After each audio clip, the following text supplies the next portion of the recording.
Hey, good morning. It is Wednesday. It is hump day, and we are halfway through our week. And on Monday, we were talking about the power of relationships at work, especially as a leader. It's so important for us to have good relationships with our people. When we have close relationships and we show people that we care about them as a human being, and we're able to identify their inspiration for the work that they do, we can combine that to create a very dynamic and effective team. That's not always easy when you're a leader. There's a certain level of courage required for us to be vulnerable and have, well, difficult conversations. Some of us, it comes naturally, while others of us, it takes some work. It's hard. You're afraid that people won't be able to draw a line between, being personal or personable, right? To make a fine distinction. And you feel that perhaps they'll take advantage of you. Come on, we're friends, let it slide. But when you have a good, strong foundation in what the team needs to accomplish, very clear objective, and what each person's role on the team is to achieving that objective, then we use the personal relationship, dare me to say friendship, to say, look, I know you've got this. You need to tell me what you're struggling with so that we can work together and accomplish the objective. And that's the whole and sum of it, is that as leaders, we're responsible for results. And we get those results through our people. So the better our relationship with our people, it's like the grease on the wheel. It allows us to accomplish things more expediently and often with higher levels of quality. But we have to take the time.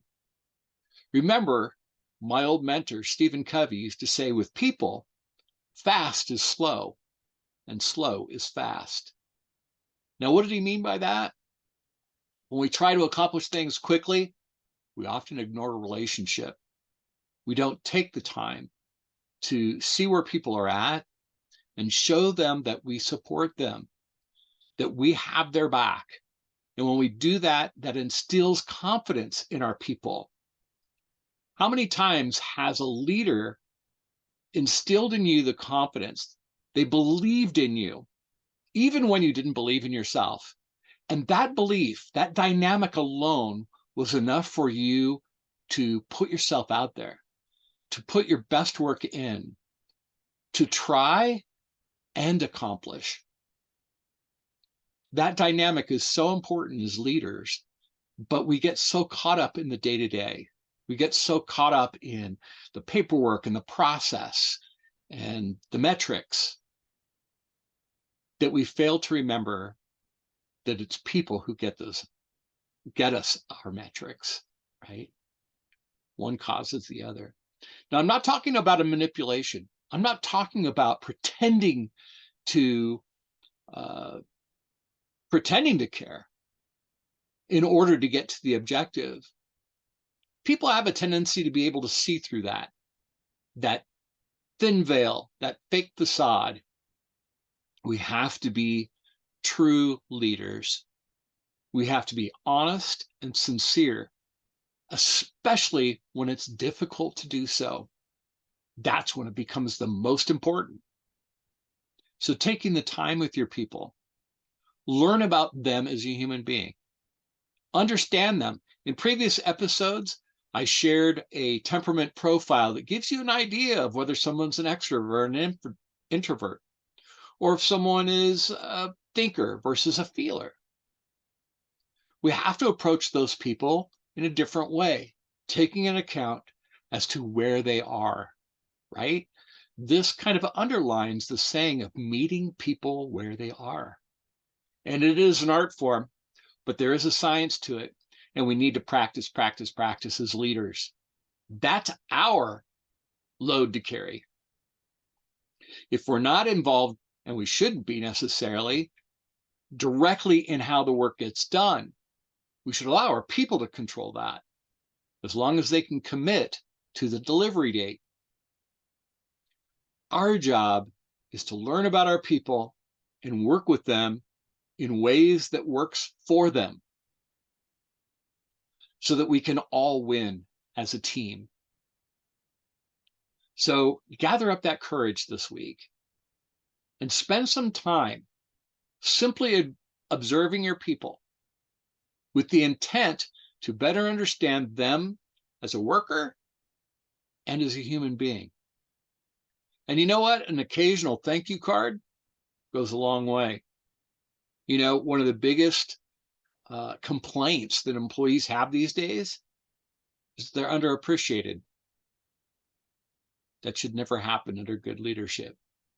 Your people should feel valued, appreciated, an important, integral part of your team. That's our responsibility.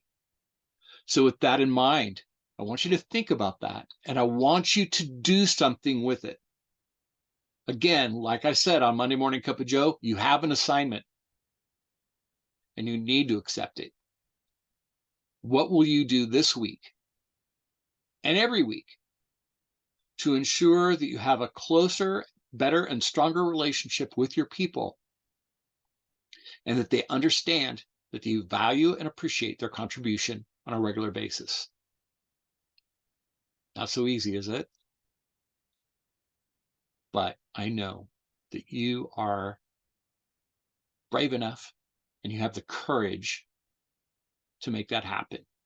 And when you do, you're going to see a change in the energy of your team. You're going to see that productivity will increase, quality will increase, cohesiveness and collaboration, teamwork will improve. That being said, that's your assignment. And until Monday Morning Cup of Joe, have a wonderful weekend and lead well, my friend.